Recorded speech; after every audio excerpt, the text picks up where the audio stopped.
이 천한 것이 감히 우리 가문의 맥을 끊어? 장독대 앞에서 시어머니의 노호가 마당을 갈랐습니다. 100년 전통의 장맛이 하룻밤 사이 썩어버렸고 모든 죄는 며느리 윤서에게 씌워졌지요. 시커먼 연기가 피어오르는 항아리, 비릿한 악취, 그리고 차디찬 흙바닥에 무릎 꿇은 한 여인. 시누이들은 보찜을 마당에 내던지며 소리쳤습니다. 당장 내쫓아라! 하지만 모두가 썩은 장냄새에 코를 막을 때 윤서는 조용히 코를 킁킁거리며 미세한 흙냄새와 쇠비린내를 구별해내고 있었습니다. 이건 부패가 아닙니다. 누군가 일부러 뿌린 귀한 약재의 찌꺼기였습니다. 대체 누가 왜 장독을 망쳤을까요? 그리고 억울한 며느리는 어떻게 가문의 칼날을 역으로 돌려세웠을까요? 이 모든 이야기는 밤중 장독대에서 시커먼 연기가 피어오르던 그날 밤부터 시작됩니다. 좋아요와 구독은 큰 힘이 됩니다. 지금부터 장맛 하나로 가문을 뒤집은 며느리의 치밀한 반격을 들려드리겠습니다. 옛날 옛적 한양 인근 경기도 광주 고을에 자리한 이름난 양반가에서 난데없는 곡소리가 터져 나왔습니다. 평온하던 장독대 위로 서슬퍼런 칼바람이 불어닥치더니 집안에 대들보라 불리는 장맛이 하루아침에 썩어 문드러진 것이지요. 가문의 안주인인 시어머니의 노호가 대청마루를 뒤흔들었고 며느리 윤서는 차디찬 바닥에 무릎을 꿇은 채 온몸을 떨었습니다. 이 천한 것이 감히 우리 가문의 맥을 끊으려 드느냐 하는 매서운 고함이 사방에 쏟아졌습니다. 시누이들은 신이 난 듯 며느리의 보찜을 마당으로 내던지며 당장 내쫓으라며 악다구니를 퍼부었지요. 윤서는 억울함에 입술을 깨물었으나 눈앞에 펼쳐진 광경은 그야말로 절체절명의 위기 상황이었습니다. 멀쩡하던 장독 안에서 시커먼 연기가 피어오르고 구수한 장냄새 대신 비릿한 악취가 진동을 했습니다. 누군가 고의로 장독을 망친 것이 분명했으나 모든 화살은 장독 관리를 맡았던 며느리 윤서에게로 향했지요. 그녀의 고운 얼굴 위로 눈물이 고였지만 눈빛만큼은 서늘하게 빛나며 상황을 예리하게 살폈습니다. 과연 이 평화로운 가문을 뒤흔든 검은 그림자의 정체는 무엇이며 윤서는 이 위기를 어찌 벗어날까요? 윤서는 바닥을 기며 오열하는 척하면서도 예리하게 코를 킁킁거렸습니다. 그녀는 몰락한 선비 집안의 딸이었으나 어릴 적부터 만 가지 약초의 향을 구별하는 신통방통한 코를 가졌답니다.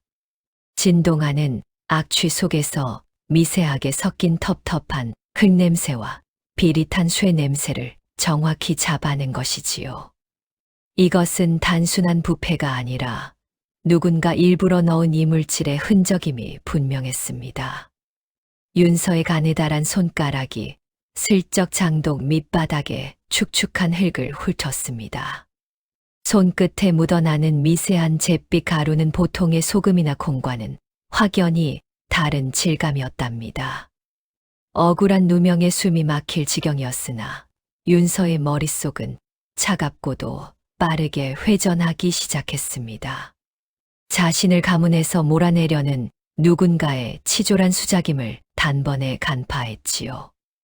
무작정 매달려 빌기보다는 상대가 남긴 찌꺼기를 분석하는 쪽을 택했습니다. 그녀는 더 이상 가련한 며느리가 아닌 사냥감을 쫓는 매처럼 적의 흔적을 쫓았답니다. 범인이 남긴 아주 작은 실수를 찾기 위해 윤서는 온 신경을 곤두세웠지요. 눈물범벅이 된 얼굴 뒤로 감춘 서늘한 미소가 달빛 아래 잠시 머물렀습니다. 그녀의 비상한 지혜가 이제 막 깨어나는 순간이었답니다. 윤서는 가문의 비극을 끝내기 위해 조용히 몸을 일으켰습니다. 해는 뉘엿뉘엿 지고 가문에는 싸늘한 정적이 내려앉았습니다.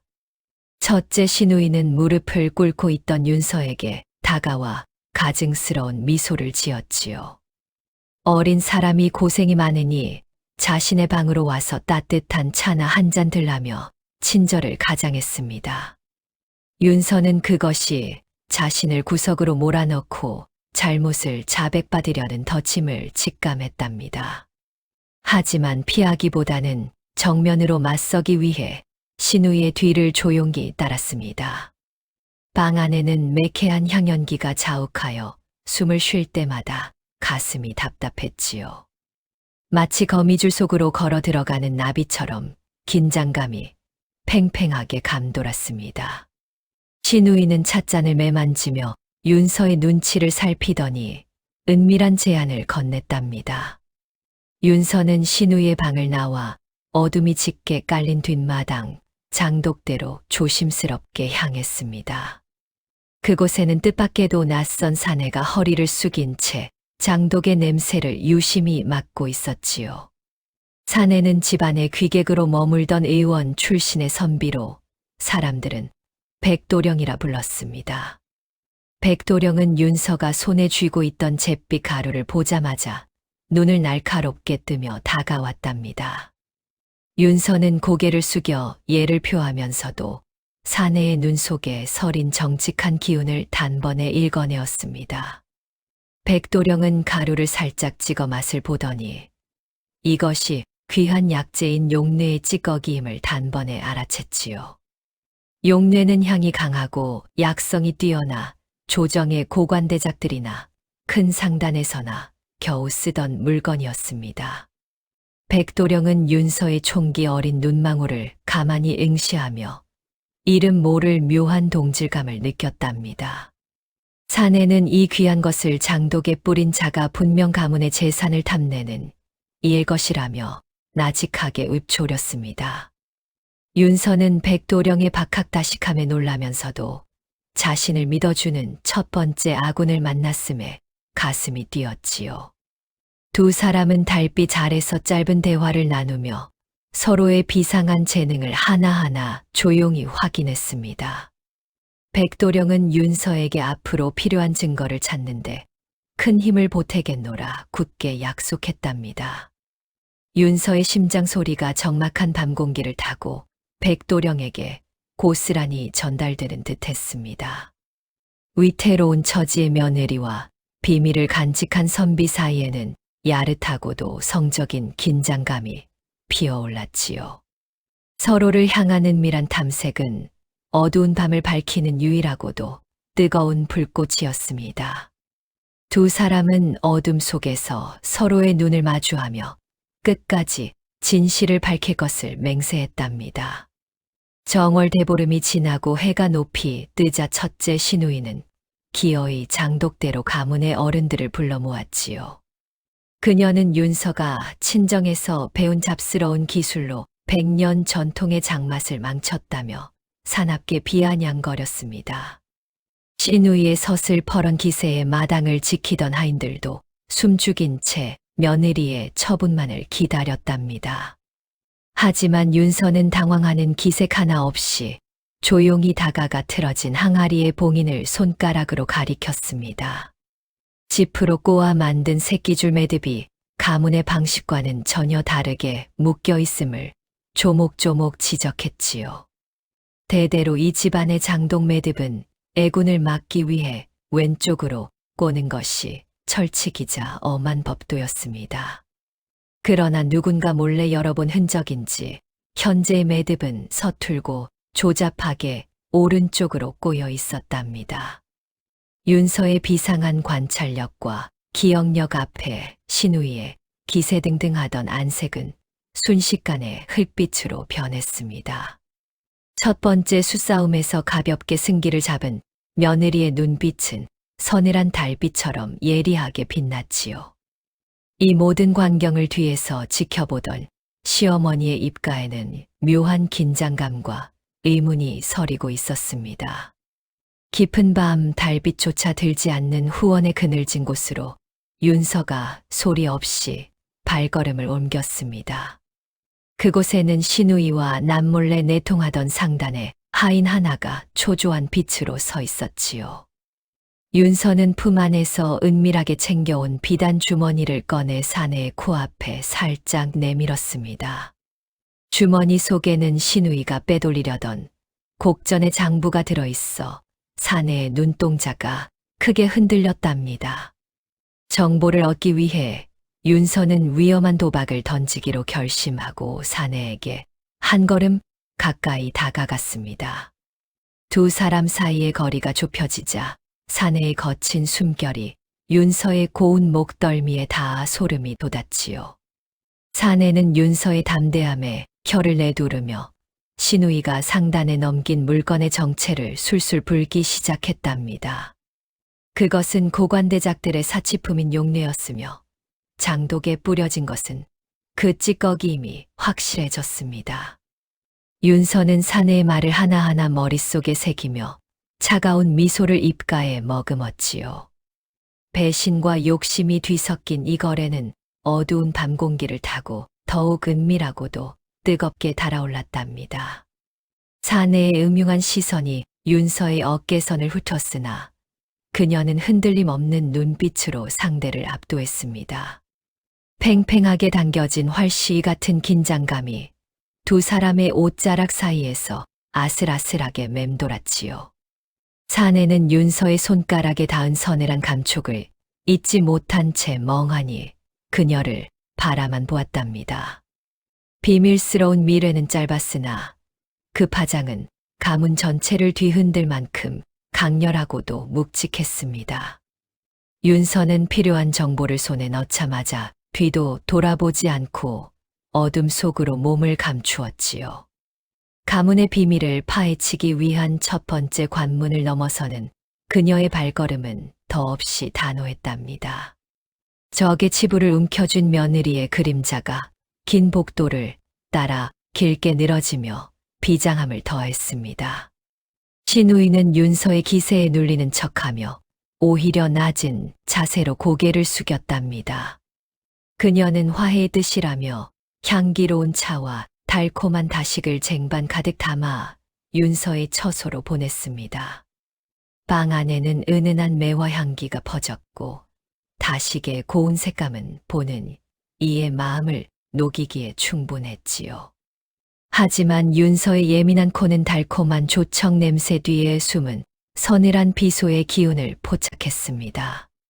다식 위에 뿌려진 꿀가루에서 장독을 망쳤던 그 잿빛 가루의 냄새가 미세하게 흘러나왔답니다. 이것은 단순히 먹을거리가 아니라 윤서의 감각을 마비시키려는 악의적인 독초의 성분이었습니다. 신우이가 꾸민 음모는 갈수록 대담해졌고 그 끝에는 윤서를 가문해서 영원히 축출하려는 검은 의도가 깔려 있었지요. 신우이는 직접 방으로 찾아와 차를 권하며 다정한 자매처럼 윤서의 손을 지그시 맞잡았답니다. 마주 잡은 손길은 뜨거웠으나 그 속에는 서로를 무너뜨리려는 차가운 계산이 소용돌이쳤습니다. 윤서는 신우이의 가식적인 미소를 마주하며 자신도 똑같이 상냥한 표정으로 잔을 들어 올렸지요. 신우이의 손등 위로 붉게 피어오른 핏줄은 그녀의 초조함과 탐욕을 숨기지 못하고 꿈틀거렸습니다. 방 안의 공기는 마치 달콤한 꿀에 젖은 독침처럼 팽팽하게 당겨진 채 숨을 죽이고 있었답니다. 윤서는 차를 입술에 대는 척하며 신우이의 흔들리는 눈동자를 뚫어지게 응시했습니다. 어둠 속에서 피어오르는 야릇한 텐션은 마치 치명적인 독을 품은 꽃이 만개하는 것과 같았지요. 두 사람 사이에 흐르는 묘한 정적은 곧 닥쳐올 폭풍을 예고하듯 무겁게 가라앉아 있었습니다. 두 여인의 시선이 허공에서 부딪힐 때마다 보이지 않는 불꽃이 튀며 방 안을 달구었답니다. 신우이는 윤서가 다식을 한 입 빼어 물기를 기다리며 탐욕스러운 기대를 감추지 않았습니다. 윤서는 그 찰나의 순간에 다식을 소매 안으로 슬쩍 감추며 우아하게 잔을 내려놓았지요. 신우이는 그 사실도 모른 채 윤서의 안색이 변하기만을 기다리며 입가에 비열한 조소를 머금었습니다. 그녀는 오히려 신우이에게 차 맛이 일품이라 칭찬하며 여유로운 미소를 지어 보였답니다. 독이 든 다식을 먹은 줄로만 아는 신우이의 입꼬리가 비열하게 올라가는 것을 놓치지 않았습니다. 윤서는 이 함정조차 적의 목을 옥죄는 단단한 밧줄로 만들 준비를 모두 마쳤지요. 적의 유혹이 깊어질수록 윤서의 반격은 더욱 날카롭고도 치밀하게 날을 세우고 있었습니다. 함정은 깊고 달콤했으나 윤서의 지혜는 그보다 훨씬 높고도 견고하게 서 있었답니다. 오히려 신우이의 술수를 역으로 이용할 계책이 윤서의 머릿속에서 빠르게 그려졌습니다. 윤서는 신우이들의 처소 근처 어둑한 나무 그늘 아래 몸을 숨기고 조용히 동태를 살폈습니다. 독이 든 다식을 먹였음에도 멀쩡하게 웃는 윤서의 모습에 적들은 당황함을 감추지 못했지요. 방 안에서는 첫째 신우이의 격앙된 목소리와 둘째 신우이의 날선 항변이 연달아 흘러나왔습니다. 분명 독초를 제대로 구했다 장담하더니 이리 비틀린 것은 내 실수라며 서로를 다그쳤지요. 단단하던 자매의 탐욕스러운 연대에 의심과 공포가 뒤섞이며 좁힐 수 없는 균열이 생겼습니다. 윤서는 담장 너머로 들려오는 그들의 비겁한 불협화음을 들으며 승리를 조금씩 확신했답니다. 그들이 허둥대며 방 밖으로 쏟아져 나오자 윤서는 기민하게 몸을 돌려 흔적을 지웠습니다. 신우이들이 서 있던 대청 아래 흙바닥에서 묘한 금속성 빛이 반짝이며 윤서의 눈길을 끌었지요. 그것은 상단에서 물건을 밀거래할 때 심표로 사용하는 아주 작은 노스의 인장의 조각이었습니다. 신우이가 다식을 가져오며 긴장한 나머지 옷자락에 걸려 부러진 줄도 모르고 흘린 단서였지요. 윤서는 그 차가운 금속 조각을 소매 안으로 깊숙이 밀어넣으며 소리 없는 웃음을 지었습니다. 적들의 내부에서 피어오른 의심의 불씨는 가문을 집어삼킬 거대한 불길이 될 것이었답니다. 그녀는 서로를 헐뜯는 잠에 일그러진 그림자를 뒤로하고 고요히 자신의 방으로 돌아왔습니다.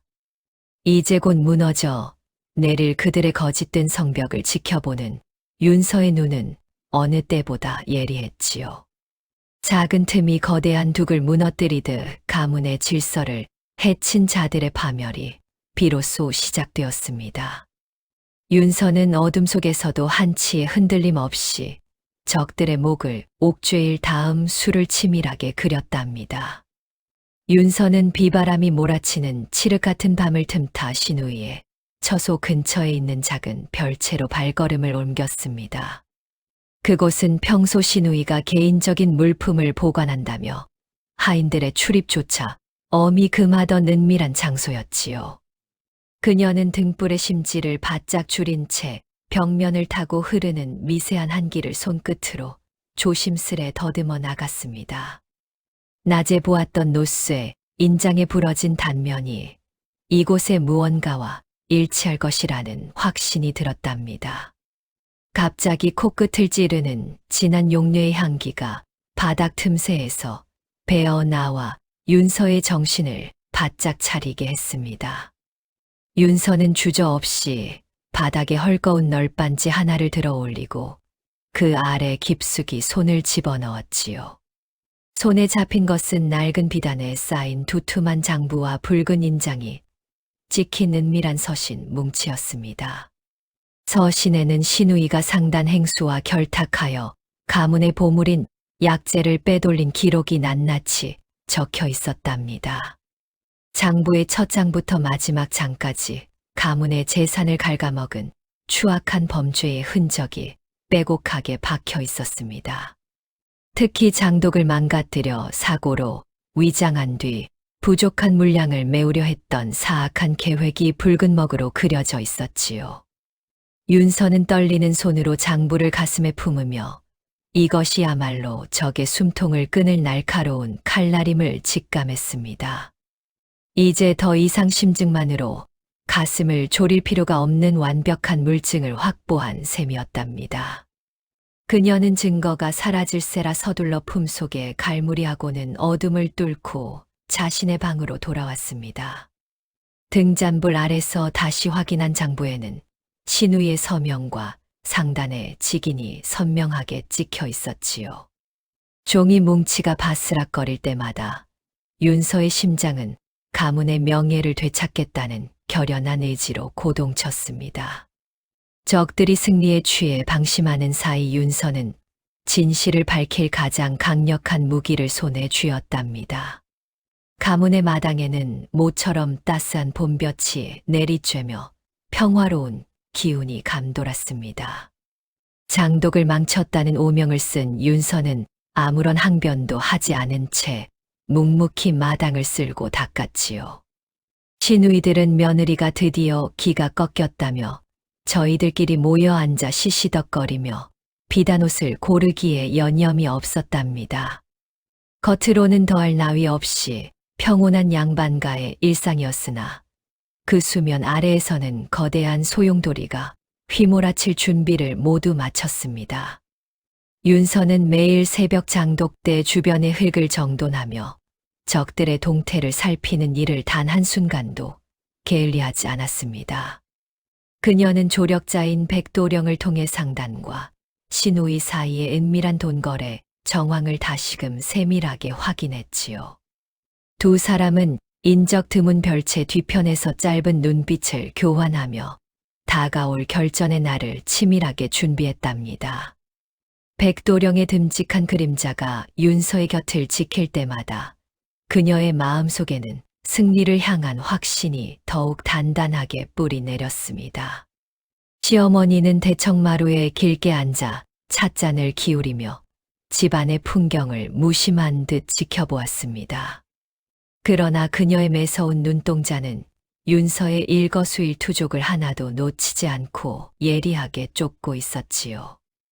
윤서는 시어머니의 시선을 느끼면서도 일부러 더 정갈하고 겸허한 자세로 가사 일에 매진했답니다.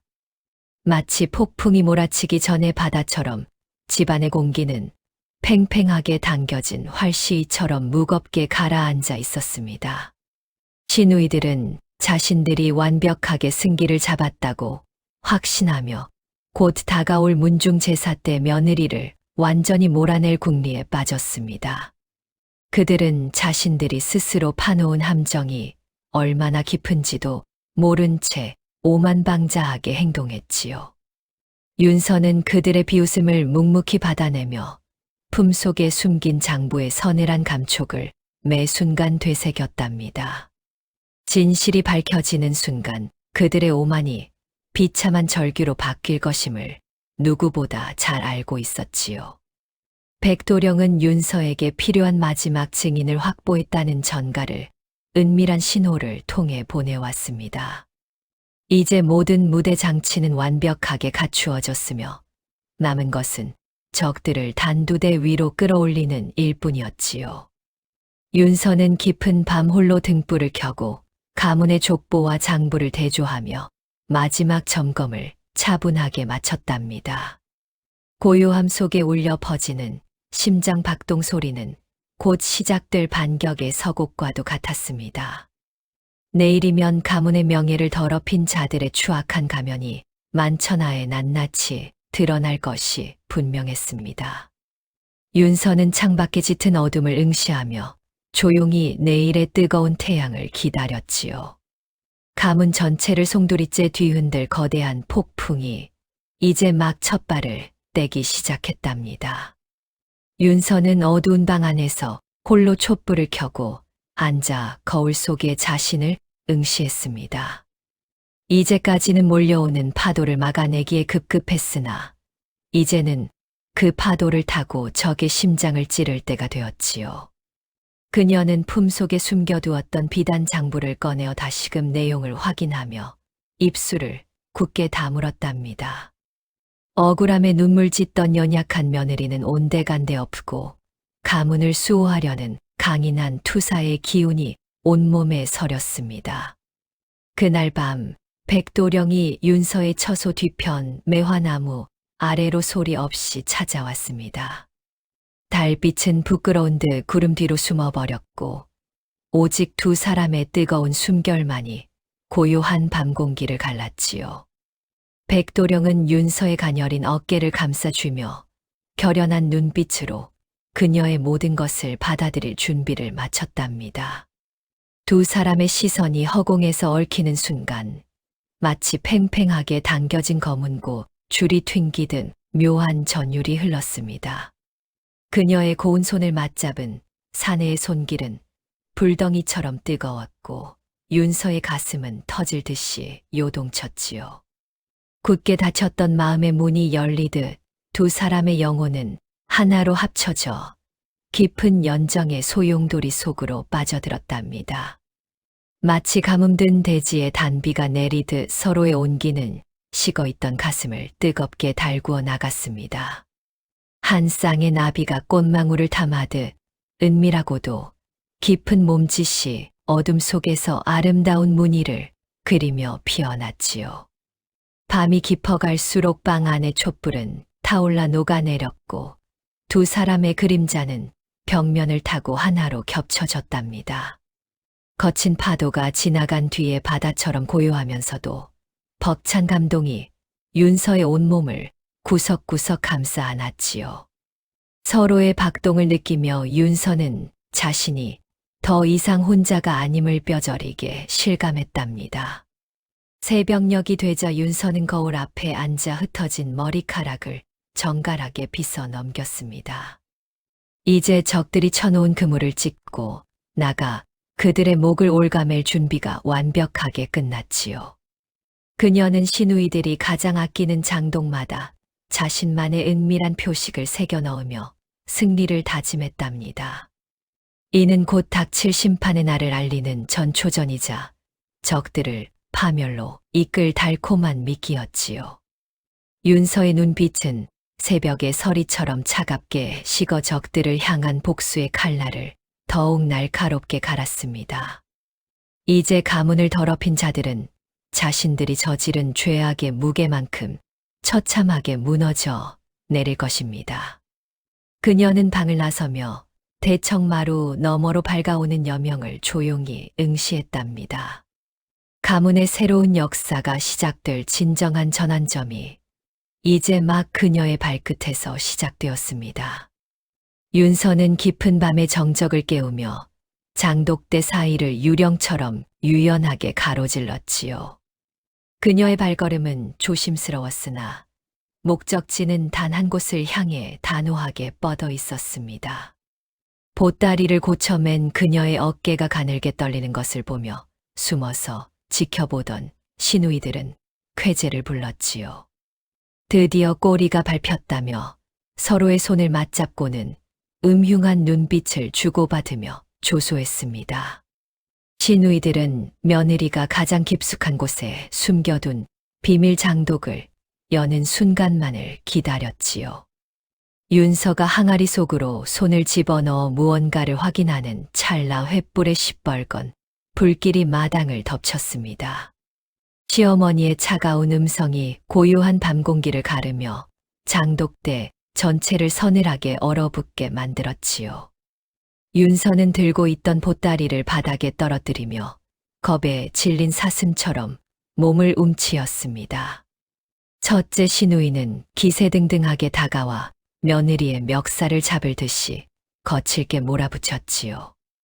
이 항아리 속에 숨긴 것이 가문의 장맛을 망친 독약이 아니냐며 목청을 높여 닥달했습니다. 윤서는 제대로 말도 못한 채 고개를 저었으나 그 모습은 오히려 유죄를 시인하는 것처럼 보였지요. 모든 상황은 시누이들이 설계한 시나리오대로 완벽하게 흘러가는 것처럼 느껴지는 순간이었습니다. 문중 어른들은 혀를 차며 며느리의 행실을 꾸짖었고 시어머니의 얼굴은 분노로 검게 타올랐지요. 시누이는 승리를 확신하며 장독 안으로 손을 뻗어 윤서가 숨기려던 물건을 낚아챘습니다. 증거를 꺼내어 모두의 눈앞에 보여주려는 그 손길에는 탐욕스러운 오만함이 가득 배어 있었지요. 그러나 항아리 속에서 나온 물건을 확인한 신우이의 안색은 순식간에 잿빛으로 변했습니다. 뚜껑이 열리고 드러난 진실은 신우이들의 상상을 초월하는 충격적인 것이었지요. 항아리 안에서 나온 것은 독약이 아니라 신우이가 방에 몰래 숨겨두었던 화려한 비단 뭉치였습니다. 그 비단 안에는 상단의 이름이 선명하게 새겨진 은밀한 치부책과 빼돌린 금괴가 함께 들어 있었지요. 시어머니는 묵묵히 이 광경을 지켜보며 윤서의 하얀 손등 위로 붉게 피어오른 상처와 멍자국을 가만히 응시했답니다. 시누이들의 오만함이 극에 달해 가문의 엄한 법도마저 무시하려 들자 집안의 공기는 마치 얼음장처럼 차갑게 내려앉았지요. 윤서는 흙바닥에 얼굴을 묻은 채 적들이 스스로 무덤을 파고 들어가는 소리를 조용히 감상하며 끝까지 숨을 죽였답니다. 가련한 희생양을 자처한 며느리의 눈물겨운 연극은 시누이들의 눈을 가리고 그들을 돌이킬 수 없는 파멸의 구렁텅이로 밀어넣고 있었지요. 보는 이로 하여금 가슴이 미어지게 만드는 윤서의 무서운 인내심은 곧 닥쳐올 거대한 반격의 씨앗이자 무서운 무기였습니다. 윤서가 바닥에 엎드려 어깨를 들썩이자 첫째 시누이는 기어이 본색을 드러내며 가증스러운 웃음소리를 마당 가득 흘렸습니다. 승기를 잡았다고 확신한 그녀는 신을 신은 발로 윤서의 고운 비단 치맛자락을 사정없이 짓밟으며 비아냥거렸지요. 몰락한 집안의 딸이 운 좋게 명문가에 들어와 과분한 대접을 받더니 결국 도둑질이나 일삼는 천성을 버리지 못했다며 독서를 퍼부었습니다. 옆에 있던 둘째 시누이 역시 한술 더 떠서 윤서의 머리채를 잡아채려는 듯 위협적인 손짓을 하며 당장 이 집에서 끌어내라고 소리를 질렀지요. 그녀들의 오만함은 이제 하늘을 찌를 듯하여 지켜보는 하인들조차 고개를 돌릴 정도로 잔인하고도 아나무인이었습니다. 시누이들은 윤서가 모아온 증거들을 비웃으며 그것들을 하나하나 찢어 발기거나 불 속에 던져버리려 광기를 부렸지요. 가문의 장맛을 망친 것도 모자라 재산까지 빼돌리려 한 요망한 년이라며 온갖 입에 담지 못할 험담을 쏟아냈습니다. 시어머니 앞이라는 사실도 잊은 채 그녀들은 탐욕에 눈이 멀어 광기 어린 춤사위를 추듯 마당을 휘저어 놓았지요. 시누이들의 서슬퍼런 기세에 마당의 공기는 숨이 막힐 듯 무겁게 내려앉았고 억울한 며느리를 향한 비난은 그칠 줄 몰랐습니다. 그들은 윤서의 친정 부모까지 들먹이며 근본 없는 집안에서 자란 탓에 행실이 이 모양이라며 비참한 모욕을 안겨주었지요. 승리에 취한 악인들의 얼굴은 흡사 지옥에서 올라온 야차처럼 일그러져 보는 이들의 분노를 자아내기에 충분했습니다. 시누이는 급기야 윤서의 짐을 마당 한복판에 내팽개치고는 당장 빈손으로 산길을 떠나 굶어 죽으라며 비정한 저주를 퍼부었지요. 악의 폭주는 멈출 기미를 보이지 않았고 그들의 잔인함은 이미 인간의 도리를 넘어선 지 오래였답니다. 윤서는 차디찬 바닥에서 그 모든 수모를 온몸으로 받아내며 속으로 시누이들의 죄악이 가득 차기를 묵묵히 기다렸지요. 달빛조차 구름 뒤로 숨어버린 그 시각 가문에는 악인들의 광기 어린 웃음소리만이 공허하게 울려 퍼졌습니다. 시누이들은 자신들이 파놓은 무덤이 얼마나 깊고 어두운지도 모른 채 파멸의 구렁텅이로 한 걸음 더 깊이 발을 내디뎠지요. 윤서는 바닥에 엎드려 어깨를 들썩이던 몸짓을 멈추고 천천히 고개를 들어 올렸습니다. 그녀의 눈가에는 방금까지 흘리던 눈물 대신 서슬퍼런 서기가 서려 시누이들을 얼어붙게 만들었지요. 윤서는 품속에서 짓밟히다 남은 종이 조각이 아니라 미리 빼돌려 두었던 진짜 장부를 꺼내 들었습니다. 신우이가 불 속에 던진 것은 윤서가 낮에 미리 준비해 둔 가짜 종이 뭉치에 불과했답니다. 윤서는 나긋나긋한 목소리로 신우이의 손끝에 묻은 검은 먹물을 가리키며 조용히 읊조렸습니다. 장부를 억지로 빼서 태우려던 신우이의 손가락 사이에는 지워지지 않는 특수한 먹이 묻어 있었지요. 그것은 윤서가 장부 표지에 미리 발라둔 것으로 오직 진실을 은폐하려는 자의 손에만 남는 낙인이었습니다. 신우이는 당황하여 소매로 손을 감추려 했으나 이미 가문의 어른들이 그 흔적을 선명하게 보았답니다. 그 순간 굳게 닫혔던 대문이 거칠게 열리며 백도령이 한 사내의 뒷덜미를 잡고 마당으로 들어섰습니다. 그 사내는 신우이와 남몰래 내통하며 가문의 약재를 빼돌리던 상단의 행수였지요.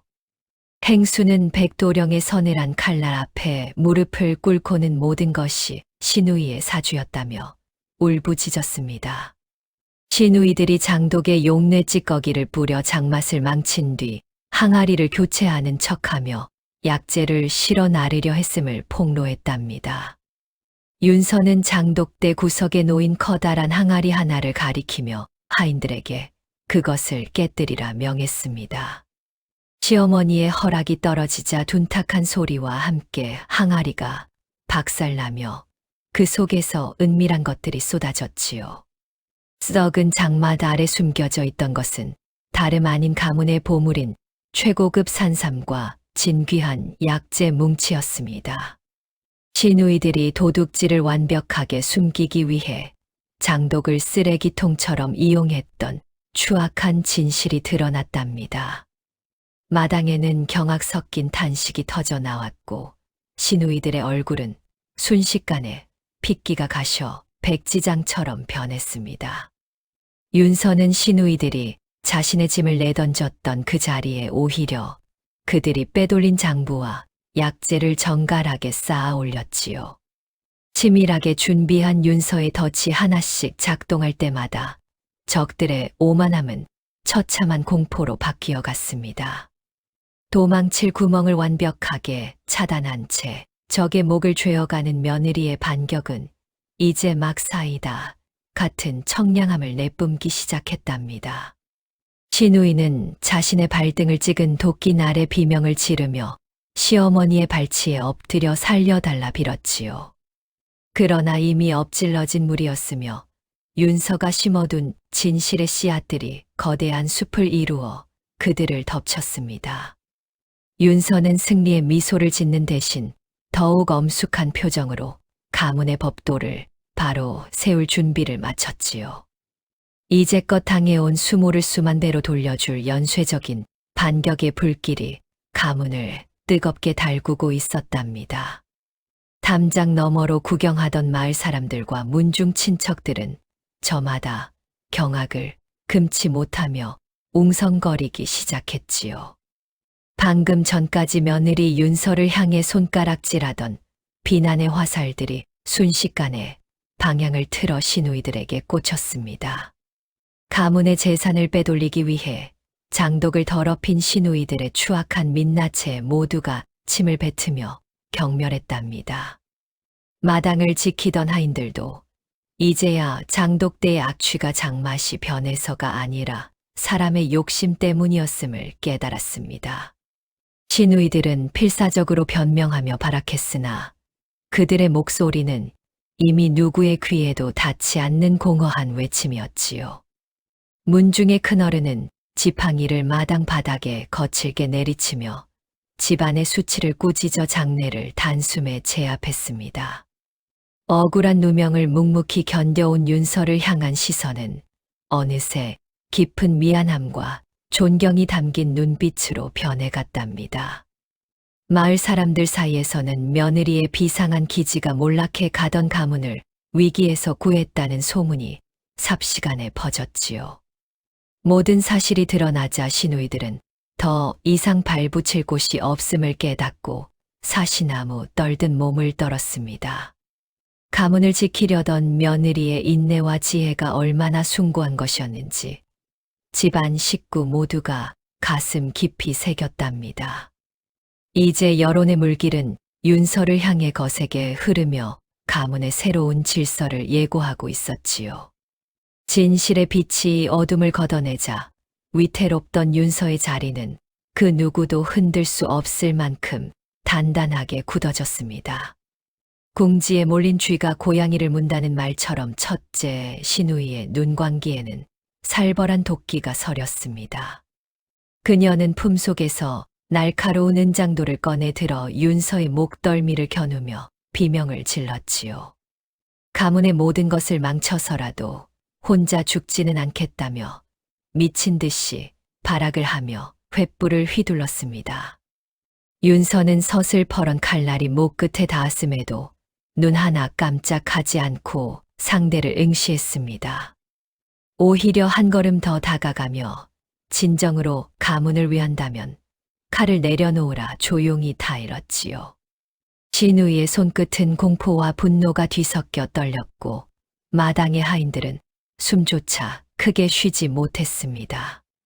백도령은 만약의 사태를 대비하여 신우의 등 뒤로 그림자처럼 소리 없이 접근했습니다.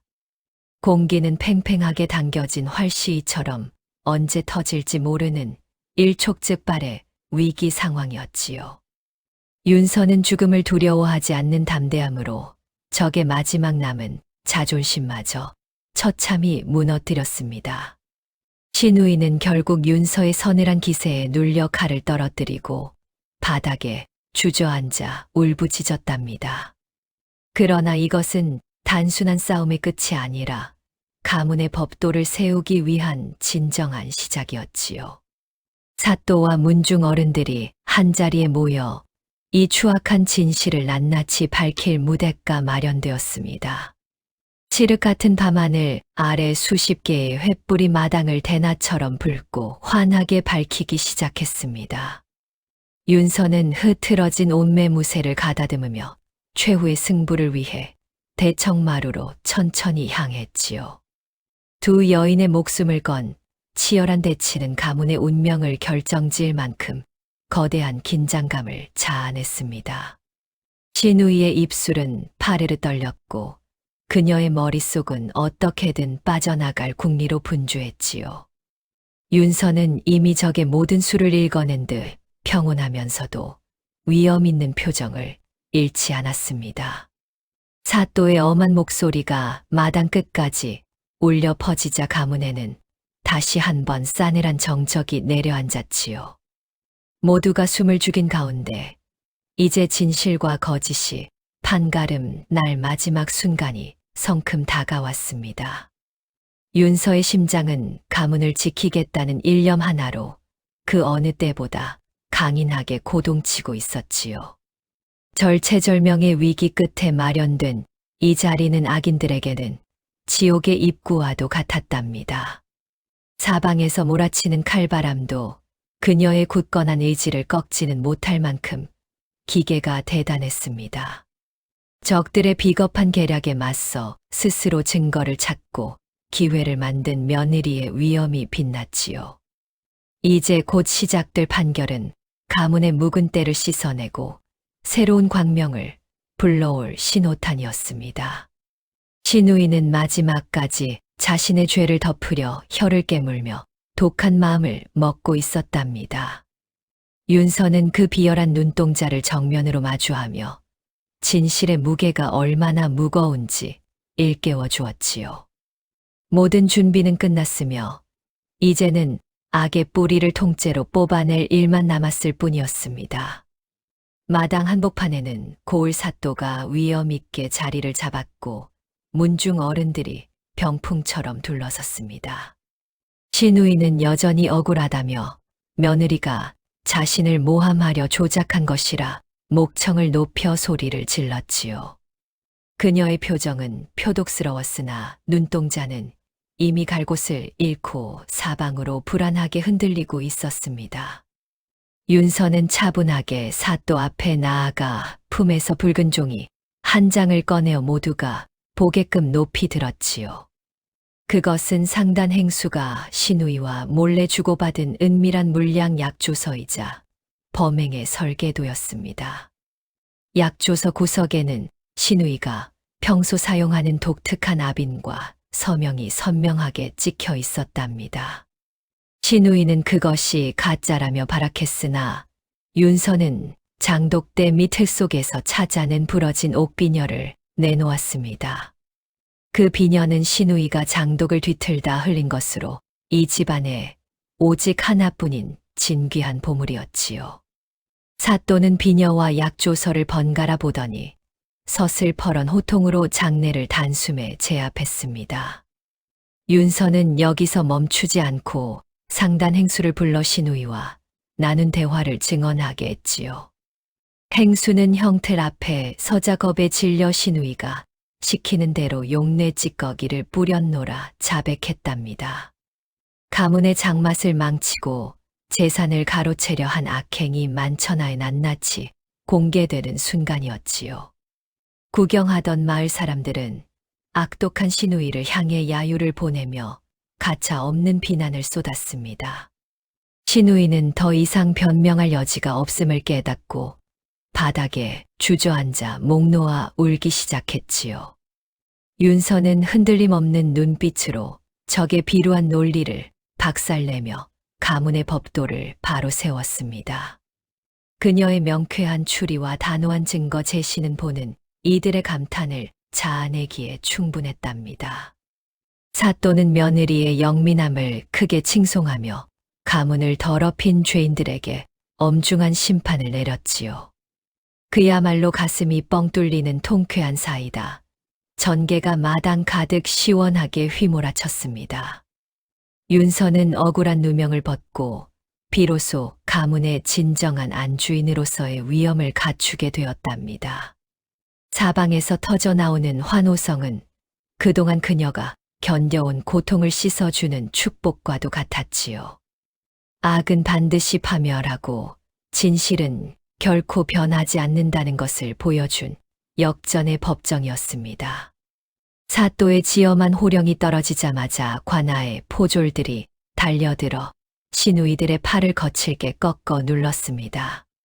가문을 속이고 대대로 내려온 장맛을 더럽힌 대가는 참혹하리만큼 무겁고 엄했지요. 상단 행수는 관아 마당 한복판으로 끌려가 굵직한 곤장 50대를 맞으며 짐승 같은 비명을 질러댔습니다. 매질 소리가 둔탁하게 담장 너머까지 울려 퍼질 때마다 지켜보던 사람들은 가슴이 뻥 뚫리는 듯 시원해했답니다.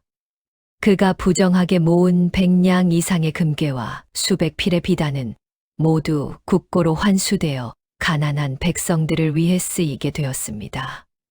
신우이들에게 내려진 처분은 육체적인 고통보다 훨씬 더 처참하고 비정했지요. 시어머니는 문중 어른들을 모신 자리에서 두 딸의 이름을 가문의 족보에서 영구히 파내기로 결단했습니다. 이는 산자로서의 자격을 박탈당하고 죽어서도 조상 앞에 서지 못하는 가장 치욕스러운 형벌이었답니다. 그들이 평소 가문의 재산을 빼돌려 사들였던 값비싼 보석과 화려한 비단들은 그 즉시 몰수되어 마당 한복판에서 불태워졌습니다. 욕심으로 가득 찼던 신우이들의 처소는 순식간에 텅 비게 되었고 남은 것은 싸늘한 먼지뿐이었지요. 두 사람은 거친 삼배옷 한 벌만을 걸친 채 한양에서 가장 멀고 험한 변방으로 유배를 떠나게 되었습니다. 유배지로 향하는 길목마다 고을 사람들이 구름처럼 모여들어 그들에게 썩은 채소를 던지며 침을 뱉었답니다. 신우이들은 이마에 피가 맺히도록 흙바닥에 머리를 찌으며 제발 한 번만 목숨을 살려달라 애걸복걸했지요. 하지만 이미 싸늘하게 돌아선 시어머니와 문중의 마음은 단단한 바위처럼 요지부동이었습니다. 그들이 부리던 탐욕이 결국 자신의 목을 찌르는 예리한 칼날이 되어 돌아온 셈이었답니다. 시누이들의 처절한 통곡 소리는 산천을 뒤흔들었으나 돌아오는 것은 차가운 겨울바람 같은 정적뿐이었습니다. 윤서는 대청마루 끝에 서서 멀리 유배지로 끌려가는 그들의 비참한 뒷모습을 조용히 응시했지요. 가문의 질서를 뿌리째 흔들던 독초를 말끔히 뽑아낸 자리에는 비로소 맑고 깨끗한 정기가 감돌았습니다. 악인들이 흘리는 눈물은 결코 진심 어린 참회가 아닌 그저 탐했던 것을 잃은 자들의 허망한 발악일 뿐이었답니다. 사악한 무리를 이토록 확실하게 처단하고 나서야 가문에 짓밟혔던 명예가 비로소 제자리를 찾았습니다. 모진 겨울바람이 물러가고 광주고을의 대저택에도 따스한 봄볕이 비단처럼 부드럽게 내려앉았습니다. 윤서는 이제 정식으로 가문의 모든 안살림을 책임지는 안주인이 되어 장독대를 정성껏 보살폈지요. 시누이들이 떠난 자리에는 어느새 평온함이 가득 찼고 집안의 공기는 예전보다 훨씬 부드럽고 맑아졌습니다. 윤서는 매일 새벽 가장 먼저 일어나 장독 위에 쌓인 하얀 이슬을 정갈하게 닦으며 조상들의 넋을 기렸답니다. 그해 만물이 소생하는 봄날에 윤서가 정성 들여 담근 장독의 뚜껑을 열자 온 마당에 구수한 내음이 가득했습니다.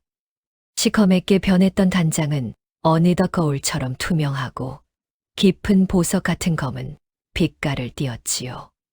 시어머니는 윤서가 정성껏 떠낸 간장을 맛보고는 비로소 가문의 정통이 제대로 이어졌음을 기쁘게 인정했습니다. 그녀는 윤서의 거친 손등을 꼭 잡으며 가문을 잇는 것은 핏줄보다 소중한 정성이라며 눈시울을 붉혔지요. 그동안 과거 공부에만 매달리며 무심했던 남편도 이제는 아내의 지혜와 현숙함에 감복하여 매일 안방을 찾았습니다. 부부 사이의 정은 나날이 깊어갔고 집안에는 예전에는 볼 수 없던 웃음꽃이 담장 너머까지 활짝 피어났답니다. 윤서는 자신이 지켜낸 것이 단순한 장독 하나가 아니라 가문의 화목과 정의였음을 다시금 깊이 깨달았지요. 그녀의 영민함 덕분에 몰락할 뻔한 가문은 한양 인근에서 가장 으뜸가는 명문가로 다시 우뚝 섰습니다. 세월은 쉼 없이 흘러온 산천이 붉게 물드는 풍성한 가을이 오자 가문에는 더 큰 경사가 찾아왔답니다. 윤서의 따뜻한 품에는 그토록 기다리던 귀한 옥동자가 안겨 있었고 집안은 아기의 우렁찬 울음소리로 활기가 넘쳤지요. 시어머니는 손주를 품에 안고 가문의 앞날이 이제야 탄탄대로를 걷게 되었다며 만면에 웃음꽃을 피웠답니다. 윤서는 아기를 포근히 감싸 안고 장독대를 바라보며 진실은 언제나 승리한다는 교훈을 가슴 깊이 새겼지요. 사람들은 장맛은 결코 사람의 정직한 손길을 속이지 않는다는 사실을 윤서의 삶을 통해 생생히 배웠습니다. 끝까지 가문의 법도를 지키려 애쓴 며느리의 헌신은 고을 전체의 전설처럼 내려오는 아름다운 이야기가 되었지요. 착한 마음과 비상한 재능이 하나로 만나면 어떤 모진 위기도 기지로 이겨낼 수 있다는 희망을 우리에게 남겨주었답니다. 가문의 평화는 거저 얻어지는 것이 아니라 진실을 지키려는 용기에서 비롯된다는 점을 우리는 잊지 말아야겠지요.